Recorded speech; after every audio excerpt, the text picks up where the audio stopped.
തൃശ്ശിവപേരൂർ കർണൻ. ആനക്കേരളത്തിന്റെ വേറിട്ട ആനച്ചന്തം അതായിരുന്നു തൃശ്ശിവപേരൂർ കർണൻ. കർണൻ നമ്മളെ വിട്ടുപിരിഞ്ഞിട്ട് വർഷം അധികമായിട്ടില്ല. നിരവധി പേരുകൾ കൊണ്ട് ആനക്കേരളത്തിൽ അറിയപ്പെട്ടിരുന്ന കൊമ്പൻ അതായിരുന്നു കർണൻ. പുന്നക്കാട്ടിൽ ദേവദത്തൻ, ഈരാറ്റുപേട്ട കർണൻ, മൂഴൂർ കർണൻ, ചുണ്ടൽ കർണൻ, വാഴൂർ കർണൻ, തോട്ടക്കാട് കർണൻ, പരക്കൽ കർണൻ, വാഴയിൽ കർണൻ, വട്ടാക്കുഴിയിൽ കർണൻ, കടയനിക്കാട് കർണൻ, ഗുരുജി കർണൻ, പനമറ്റം കർണൻ എന്നീ പേരുകളിൽ അറിയപ്പെട്ടിരുന്നവൻ. ചെരിയുമ്പോൾ തൃശ്ശിവപേരൂർ കർണൻ എന്ന പേരിലായിരുന്നു ഇവൻ അറിയപ്പെട്ടിരുന്നത്. ചെരിയുമ്പോൾ ഉദ്ദേശം 47 വയസ്സിനോടടുത്ത് പ്രായമുണ്ടായിരുന്നു. ചെരിയുന്നതിനു മുൻപ് കുറച്ചു ദിവസമായി അസുഖം ബാധിച്ചു വട്ടണത്രയിലെ കെട്ടുതറയിൽ ചികിത്സയിലിരിക്കെ 2022 ഒക്ടോബർ 3-ാം തീയതി ചൊവ്വാഴ്ച ഉച്ചയോടെയാണ് ചെരിയുന്നത്.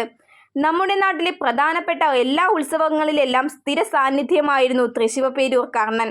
ആമ്പല്ലൂർ സ്വദേശികളായ പറങ്ങോടത്ത് രതീഷ്, കുന്നത്ത് ശ്രീനാഥ് എന്നിവർ ചേർന്ന് കുറച്ചു വർഷം മുൻപ് മോഹവില നൽകിയാണ് കാലടിയിൽ നിന്നും കർണനെ വാങ്ങിയത്.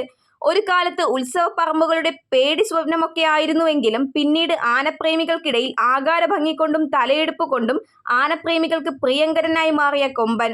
കോടനാടിന്റെ വനാന്തരങ്ങളിൽ അന്ത്യവിശ്രമം കൊള്ളുന്ന കർണൻ, ആനപ്രേമികളുടെ പ്രിയങ്കരനായിരുന്നവൻ എക്കാലവും നമ്മുടെയെല്ലാം മനസ്സുകളിൽ ഓർമ്മയായി നിലനിൽക്കും.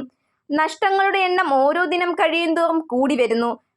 കർണൻ ചെരിഞ്ഞ ഇതേ സമയം തന്നെ 2 ആഴ്ചയ്ക്കകം 4 പേരെടുത്ത ഗജവീരന്മാർ വിടവാങ്ങിയിരിക്കുന്നു. ബീഹാറിന്റെ വനാന്തരങ്ങളിൽ നിന്നും സോൺപൂർ മേളയിലൂടെ 1995 കാലഘട്ടത്തിൽ നമ്മുടെ നാട്ടിലെത്തിച്ചേർന്നവൻ. ആലപ്പുഴ മുഴൂർ സ്വദേശിയായ വക്കീൽ രാജേന്ദ്രനാണ് ഇവനെ നമ്മുടെ നാട്ടിലെത്തിക്കുന്നത്. പിന്നീട് പല കൈമാറ്റങ്ങൾ. എന്തുതന്നെയായാലും ഇങ്ങനെ നഷ്ടങ്ങൾ കൂടിയാൽ നാളെ എന്ത് സംഭവിക്കുമെന്ന് പറയാൻ സാധിക്കാത്ത അവസ്ഥയിൽ എത്തിയിരിക്കുന്നു നമ്മുടെ ആനക്കേരളം. ഒരിക്കലും അവസാനിക്കാത്ത ആനപ്രേമികളുടെ മനസ്സിൽ നിന്നും അസ്തമിക്കാത്ത സൂര്യൻ എന്ന പോലെ ഇന്നും കർണൻ നിലനിൽക്കുന്നു.